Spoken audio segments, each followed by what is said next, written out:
Facebook, Google, WhatsApp এই তিনটা অ্যাকাউন্টে আমাদের জন্য খুবই কনফিডেন্সিয়াল। প্রয়োজনীয় অপ্রয়োজনীয় আমরা নানান জায়গায় এই অ্যাকাউন্টগুলো ব্যবহার করে লগ ইন করে থাকি, কিন্তু আপনি কি জানেন আপনার অজান্তে কেউ ব্যবহার করছে কিনা? এই ভিডিওতে দেখাবো আপনারা কিভাবে গুগল অন্য সার্ভিসে লগ ইন করে থাকলে কিভাবে সেটাকে আপনি সাইন আউট করে দিতে পারেন, একইভাবে ফেসবুক এবং হোয়াটসঅ্যাপেরটা। প্রথমে আপনাদের গুগলটা দেখায়, এর জন্য আপনার গুগল অ্যাকাউন্টে চলে যাবেন, ম্যানেজ, সেখানে ক্লিক করবেন, সিকিউরিটি অ্যান্ড সাইন ইন, নিচে স্ক্রল করবেন, এখানে একটা অপশন দেখতে পারবেন সি অল কানেকশন। এখানে চলে যাওয়ার পর যেটা আপনি সাইন আউট করতে চান সেটা ক্লিক করবেন, সি অল ডিটেলস।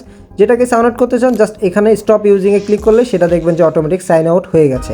একইভাবে আপনাদের হোয়াটসঅ্যাপেটা দেখাচ্ছে, হোয়াটসঅ্যাপে চলে যাবেন, থ্রি ডটে ক্লিক করবেন, লিঙ্ক ডিভাইসে যাবেন, এখানে আপনি যে ডিভাইসে লগ ইন করেছেন সেগুলো এখানে শো করবে। যেটাকে লগ আউট করতে চান সেটার উপরে ক্লিক করে লগ আউটে ক্লিক করলে সেটা সাথে সাথে লগ আউট হয়ে যাবে। আপনাদের যেমন আপনার পিসিতে দেখতে পাচ্ছেন আমি লগ ইন করেছিলাম, এটা ক্লিক করার পর সাথে সাথে এটা লগ আউট হয়ে গেছে।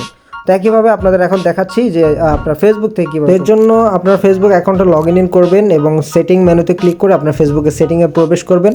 এরপর এখানে আপনি সিকিউরিটিতে যাবেন, দেখবেন এখানে সিকিউরিটি অপশন রয়েছে, সেখান থেকে or you are log in এখানে ক্লিক করবেন, আপনার অ্যাকাউন্ট সিলেক্ট করবেন এবং নিচে আপনি দেখতে পারবেন যে কোথায় কোথায় আপনি লগ ইন করেছেন। জাস্ট আপনি নিচে যাবেন, select device to log out, এখানে ক্লিক করে আপনি যে যে ডিভাইসগুলোকে লগ আউট করতে যাচ্ছেন সেগুলোকে এখান থেকে সিলেক্ট করে সেটাকে আপনি লগ আউটে ক্লিক করে এখান থেকে লগ আউট করে দিতে পারবেন। এবং আরেকটি গুরুত্বপূর্ণ বিষয় আপনাদের জানিয়ে রাখি, কেউ যদি লগ ইন করার ট্রাই করে সেক্ষেত্রে আপনার এখানে অ্যালার্ট চলে আসবে, এখানে অ্যালার্টে চলে যাবেন, লগ ইন, এখানে ইন অ্যাপ নোটিফিকেশন এবং ইমেল সিলেক্ট করে রাখবেন। যদি না সিলেক্ট করা থাকে, আমার এখানে সিলেক্ট করা আছে, এটা রাখলে হবে কি যে কেউ লগ ইন করার ট্রাই করলে সাথে সাথে আপনার এখানে নোটিফিকেশন চলে আসবে। এমন গুরুত্বপূর্ণ আরও ভিডিও দেখতে চাইলে আমাকে সাবস্ক্রাইব করতে ভুলবেন না।